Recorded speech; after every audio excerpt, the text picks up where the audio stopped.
Buenos días, buenas tardes, buenas noches. Hoy, 1 de octubre, 2025. Continuamos con la preparación ahora ya de una conferencia, curso por Zoom, ya no presencial, que vamos a hacer el 4 de octubre, pero lamentablemente no podemos hacerlo por las condiciones de la UNAM en el auditorio Ho Chi Minh. No va a ser posible hacerlo, pero lo vamos a hacer en línea el miércoles 22. Vamos a dar el taller 8:30 a 10 p.m. y vamos a hacer, como decimos, un recorrido rápido de un contexto que hoy me interesa mucho promover. Es decir, hoy la inteligencia artificial es un gran mito, una burbuja, como todas las que han surgido en el mundo, pero es un cambio de paradigma, es un cambio disruptivo que llegó para quedarse. Y llegó para quedarse porque en todas las industrias se pueden hacer grandes aplicaciones, grandes contribuciones a mejorar el cotidiano. Sin embargo, eh, hoy tenemos una sobreventa, como dicen, sobreventa de lo que sí puede hacer, de lo que no puede hacer y de los deseos que quisieran que se hicieran con lo que... Y ahí viene la gran eh, problemática de que la historia nos enseña que las burbujas no se producen por la tecnología que promueve esa burbuja, sino por las expectativas desmedidas que generalmente se plantean cuando surge el cambio disruptivo, como es la inteligencia artificial. Y precisamente quiero ir, no diciendo que sienten cabeza, no, porque hay dos tipos de inteligencia: la inteligencia artificial de innovación y vanguardia, que debe seguir haciendo castillos en el aire, deben sacar los grandes grupos, sacar sus grandes desarrollos y decir que con eso se van a comer al mundo. Perfecto, pero cuando ya pasamos a la etapa de empresarial, tenemos que pensar en una inteligencia artificial empresarial donde las soluciones tal vez no sean tan innovadoras, pero son estables y que resuelven problemas tal vez no tan complicados y tan, digamos, entre comillas, apantallantes, como hoy muchos grupos hacen demostraciones muy apantallantes. Pero eso ya, para cuando lo pasamos al cotidiano, a lo empresarial, está muy lejos de poder realizarse. Y por eso vamos a hacer nosotros un énfasis muy grande, y vamos a hacer énfasis que la inteligencia artificial de innovación, como lo que hoy se hace con el Notebook LM, con los LLM visuales, como Granito de IBM, como Gemini de Google, y con todas las grandes ventajas y lo que hacen los chinos y todo eso muy bonito. Pero eso ya cuando lo pasamos ya al cotidiano, en el pueblo, cuando ya dejamos los ambientes de Stanford, Berkeley, San Francisco, Oxford, París y la región parisina, donde hay grandes grupos de desarrollo, donde afortunadamente tuve la oportunidad de estar 14 años. Bueno, entonces aquí está. Entonces aquí vamos a hacer un ejemplo muy sencillo y vamos a analizar, por ejemplo, con la tecnología de inteligencia artificial de innovación, un documento de un capítulo de un libro que eh, es una cosa muy interesante, que es El mundo social, violencia digital en razón de género. Pero el capítulo 5, creo que sí, el 5, es la inteligencia artificial en las sentencias con perspectiva de género, que aquí está la liga. Podemos entrar al sitio y aquí está el libro que se puede bajar. Y ese libro es una aplicación acotada, pequeña, de 40 documentos, 15 y 25 en diferentes contextos, y la idea era cómo poder hacer algo con la inteligencia artificial, nada apantallante de lo que se hace con ChatGPT, un sistema complicadísimo, o como lo que se puede hacer con Notebook LM actualmente, pero capítulo por capítulo, o metiendo las 5 fuentes, 25 40 fuentes. La idea era poner en este contexto, en este pequeño ejemplo, cómo hacer algo con la inteligencia artificial, algo. Y lo primero que se tiene que hacer como gran matemático, que son los grandes desarrolladores de inteligencia artificial, es describir el problema, entenderlo primero. Entonces aquí está un poco, lo recomiendo ampliamente que lo lean, la importancia de la inteligencia artificial. Es un recuento muy, muy bien redactado que yo no pude, no, yo no hice nada, sino simplemente di algunas ideas. Fue redactado por el equipo de la doctora Gloria Ramírez. Entonces aquí tenemos la inteligencia artificial, una herramienta para fortalecer el acceso a la justicia. Aquí hay varios partes interesantes de por qué, para qué. Entonces aquí tenemos la parte interesante que es ¿para qué sirve? Pues modelos para argumentación y toma de decisiones, clasificación de textos legales, extracción de información, creación. Y recientemente eh, me enviaron un documento, un video de unas mm, expresiones, no sé el término jurídico de la Suprema Corte, tesis o no me acuerdo, jurisprudencia, o no sé cómo se diga, donde explican cuáles son algunas de las posibles aplicaciones reales de la inteligencia artificial en el mundo ya jurídico. Aquí hay una referencia al Instituto Eliseo Domínguez, que hace bastante tiempo ya hizo un documento y ahora hay muchos más, ¿no? Entonces aquí, con este pequeño ejemplo, aquí está el documento y explica un poco y hace mucho énfasis en una metodología muy importante que es el método de Chris para poder resolver y entender un problema. Después aquí está más o menos explicado un poco las 6 etapas, un poco que es un poco un recuento sencillo de por qué una metodología es importante. Después ya empezamos a analizar pues, de qué hablan las sentencias, ¿eh? ¿Y cómo lo vamos a hacer? Pues entonces hacemos un conjunto de cuestiones que tenemos que meter las sentencias en metodologías de análisis semántico, y para poder hacer esto, pues tenemos que partir el texto página por página en sus estructuras más sencillas de entendimiento, que son las oraciones, pero también necesitamos hacer grupos de oraciones, que es una idea, que se llaman pedazos semánticos, etcétera, etcétera. Y todo eso, ¿cómo se hace todo eso? Hacer una analítica descriptiva, cuántas sentencias de tipo uno 15 de tipo 2 25 el número de páginas, de palabras, el tamaño, todo lo que es la analítica descriptiva. Y después ver si en las sentencias hay unos conceptos que les interesan en el estudio del libro, que era la violencia política en razón de género.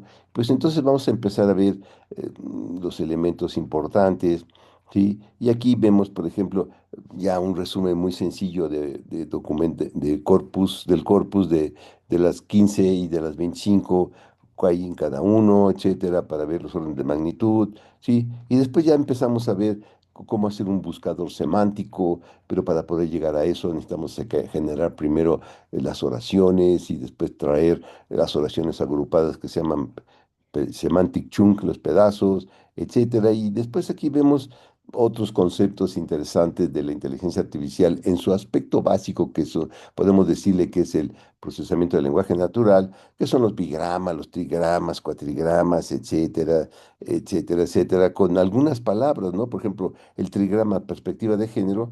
¿Cuántas veces aparece en los diferentes documentos? Por ejemplo, aquí tenemos que ese trigrama aparece mucho, 17 veces en este documento, pues algo tiene que ver con ese concepto, y etcétera. Por ejemplo, aquí en este último, pues aparece 0 veces, pues entonces a lo mejor no habla de eso, pues obvio, porque pues si habla 17 veces este documento o 6 veces este otro de este término, pues seguramente habla. Y aquí están algunos elementos, bigramas, trigramas, etcétera, que eso es analítica descriptiva de los conceptos que nos interesan.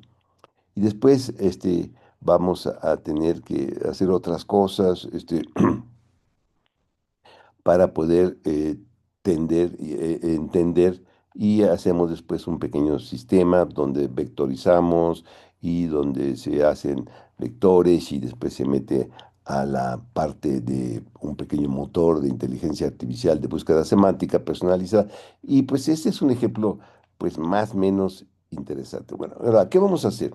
Este es el artículo número 5, pero ¿por qué no analizamos este PDF precisamente con herramientas de código abierto, de Python, qué sé yo, y un ejemplo sería meter este mismo ejemplo PDF 5 en la herramienta maravillosa de Google, el Notebook LM, para ver qué nos indica. Eso lo vamos a hacer o en otra sesión perfectamente limitada para usar el Notebook LM utilizando como ejemplo este PDF u otros, pero pueden ser del mismo libro para que nos pueda hacer después un resumen completo del libro en sus diferentes capítulos, ¿no? Entonces, esta es la idea. Entonces aquí, si yo aquí están todos los capítulos uno por uno, pero también podemos sacar el libro completo, ujú, como aquí no lo marca.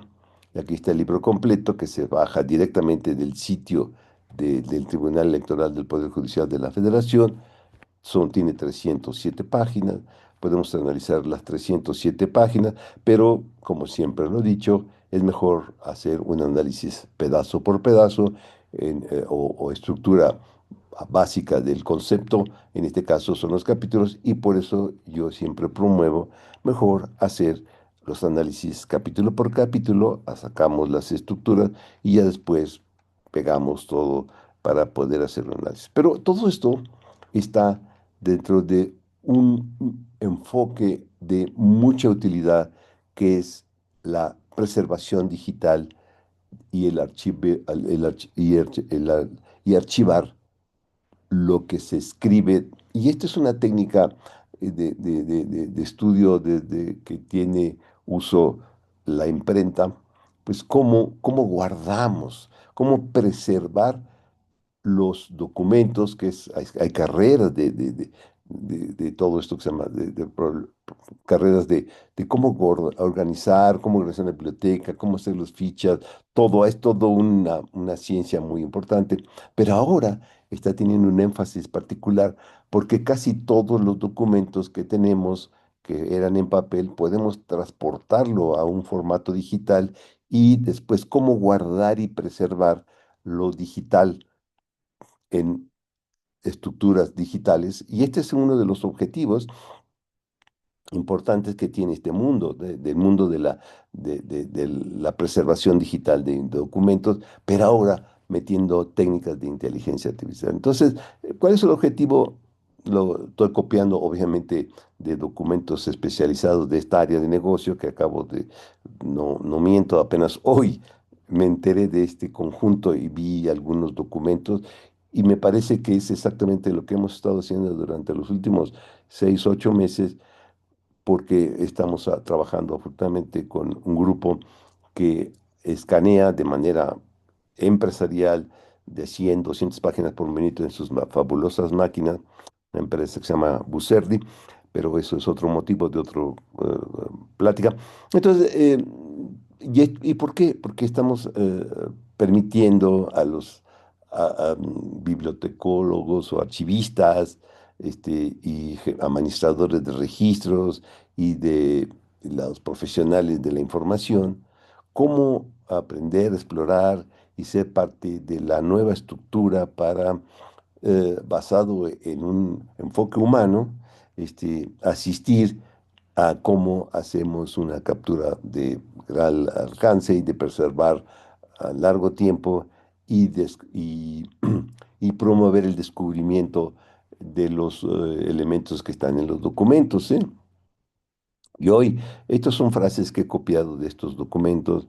eh, Cómo explorar y discutir un mejor entendimiento de las oportunidades del uso de las técnicas de inteligencia artificial en el mundo DP, que se llama Digital Preserving, ¿sí?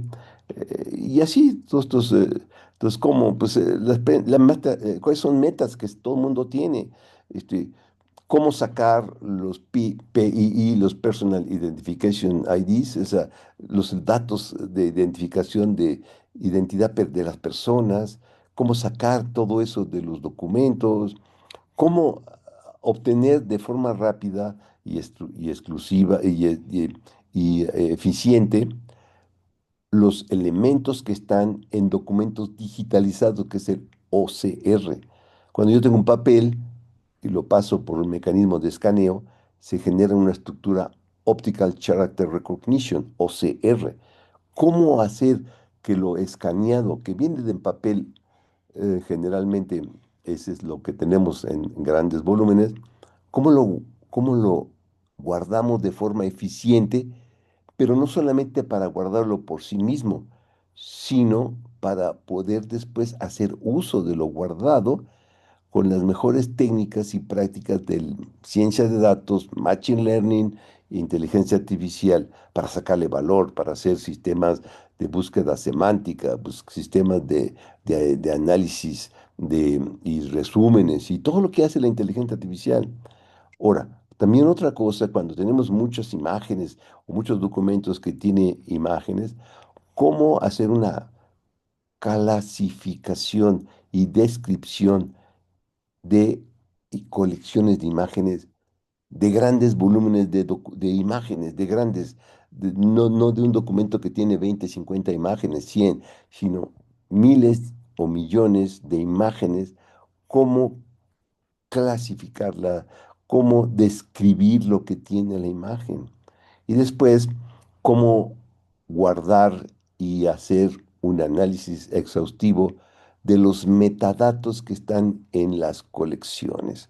Y esto es parte de lo que hemos estado recientemente haciendo y de donde hemos, gracias a la colaboración con esta empresa que afortunadamente tiene datos reales, de procesos reales, de escaneos, no de una caja con 15 20 documentos, sino cientos o miles de cajas, y cada caja con diferentes archivos o documentos que pueden ser del orden de 15 20 30 40 50 documentos, y cada documento del orden de 50 100 800 páginas o 400 fojas, que al escanear una foja se escanea por frente y por vuelta, un documento de 500 fojas físicas se convierte en 1000 JPGs, y esos 1000 JPGs, que es el producto del escaneo, ¿cómo los guardo